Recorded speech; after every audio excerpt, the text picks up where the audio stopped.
देवादिदेव महादेव और शैलपुत्री पार्वती के विवाह के बाद दीर्घ काल तक दोनों निर्जन वन में विहार करते रहे। एक दिन पार्वती जी ने भगवान शंकर से कहा, मैं एक श्रेष्ठ पुत्र चाहती हूँ। भगवान शंकर ने पार्वती जी को पुण्यक नामक महान पुण्य देने वाले व्रत के बारे में बताते हुए कहा, इस व्रत से तुम्हें संसार में विख्यात पुत्र प्राप्त होगा। पार्वती जी ने पुण्यक व्रत करने का निश्चय करके सभी सामग्रियों को एकत्र करने के लिए ब्राह्मणों व दास दासियों को लगा दिया। शुभ मुहूर्त में व्रत प्रारंभ हुआ। पूरे 1 वर्ष तक श्रद्धा के साथ व्रत करती रही। व्रत की समाप्ति पर पुरोहित सनत कुमार ने पार्वती जी से दक्षिणा देने को कहा। पार्वती जी ने कहा, मैं तुमको मुंह मांगी दक्षिणा दूंगी। पुरोहित सनत कुमार ने कहा, इस व्रत में दक्षिणा स्वरूप मुझे अपने पति को दे दो। पुरोहित के वज्रपात के समान कठोर वचन सुनकर पार्वती जी बेहोश हो गईं। पार्वती जी के होश में आने पर भगवान शंकर ने उन्हें समझाते हुए कहा, देव कार्य, पितृ कार्य अथवा नित्य नैमित्त कार्य जो भी कर्म दक्षिणा रहित होता है वो निष्फल हो जाता है। ब्राह्मण को संकल्प की हुई दक्षिणा उसी समय न देने से वो बढ़कर कई दुगनी हो जाती है। ब्रह्मा जी ने भी पार्वती जी से कहा, या तो तुम दक्षिणा में अपने पति को प्रदान करो या अपने कठोर तप का फल भी त्याग दो।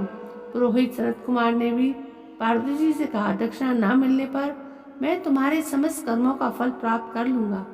पार्वती जी ने कहा, दक्षिणा देने से धर्म और पुत्र की प्राप्ति से मेरा क्या हित होगा। स्त्री के लिए पति 100 पुत्रों के समान होता है। पुत्र पति का ही तो वंश होता है, किंतु उसका मूल तो पति ही होता है।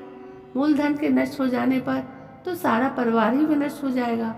भगवान नारायण ने पार्वती जी को समझाते हुए कहा, शिव प्रिया पार्वती का यह व्रत लोक शिक्षा के लिए है, वो तो स्वयं ही समस्त व्रतों व तपस्याओं का फल देने वाली हैं।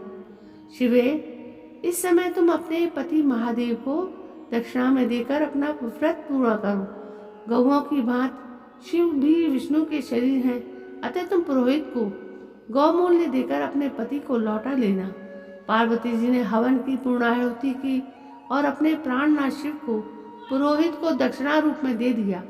दक्षिणा देने के बाद पार्वती जी ने पुरोहित से कहा, गौओं का मूल्य मेरे पति के बराबर है, अतः मैं आपको 1 लाख सुंदर गाय प्रदान करूंगी। आप मेरे पति को लौटा दें। पुरोहित ने पार्वती जी से कहा, मैं ब्राह्मण हूँ, मैं 1 लाख गौओं को क्या करूँगा। इस दुर्लभ रत्न शिव जी के सामने इन गौओं की क्या तुलना। मैं इन दिगंबर को अपने साथ लेकर त्रिलोकी में घूमूंगा। बच्चे इन्हें देखकर ताली बजा बजा कर हंसेंगे।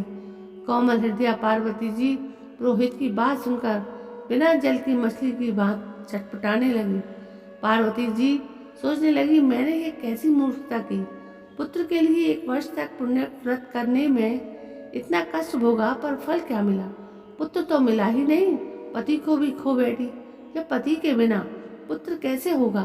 फिर व्रत के आराध्य श्री कृष्ण की स्तुति करने लगी। परमात्मा, इस व्रत में अपने पति की दक्षिणा दी जाती है। यह अत्यंत कठोर कार्य है। मैं पुत्र दुख से दुखी होकर आपकी स्तुति कर रही हूँ और आपके ही समान पुत्र प्राप्त करना चाहती हूँ। तभी एक प्रभा पुंज के अंदर अत्यंत रूप लावण्य से युक्त ललाट पर चंदन की खौर लगाए, मस्तक पर मयूर पिछ धारण किए, अद्भुत पीताम्बर वनमाला और कर कमलों में मुरली धारण किए भगवान श्री कृष्ण ने दर्शन दिए और कहा, समस्त कर्मों को प्रदान करने वाली माता, आप नित्य स्वरूप रूपा सनातनी देवी होकर भी लोक शिक्षा के लिए पूजा और तपस्या करती हो। प्रत्येक कल्प में गोलोकवासी श्री कृष्ण ही गणेश के रूप में आपके अंक में प्रकट होकर खेलते हैं। सभी देवताओं के समझाने पर सनत कुमार ने दिगंबर शिव को उनकी प्राणेश्वरी शिवा को लौटा दिया। तो दोस्तों, ये था कि उन्होंने शिव का दान क्यों किया। उनने अपने पति शिव का दान मजबूरी में किया था। तो दोस्तों, ये कहानी आपको कैसी लगी। यदि कहानी पसंद आई हो तो प्लीज़ मेरे इस चैनल को सब्सक्राइब करें, लाइक करें, शेयर करें। कल मैं फिर हाजिर होती हूँ आपके सामने एक नई कहानी को लेकर। तब तक के लिए जय हिंद, वंदे मातरम।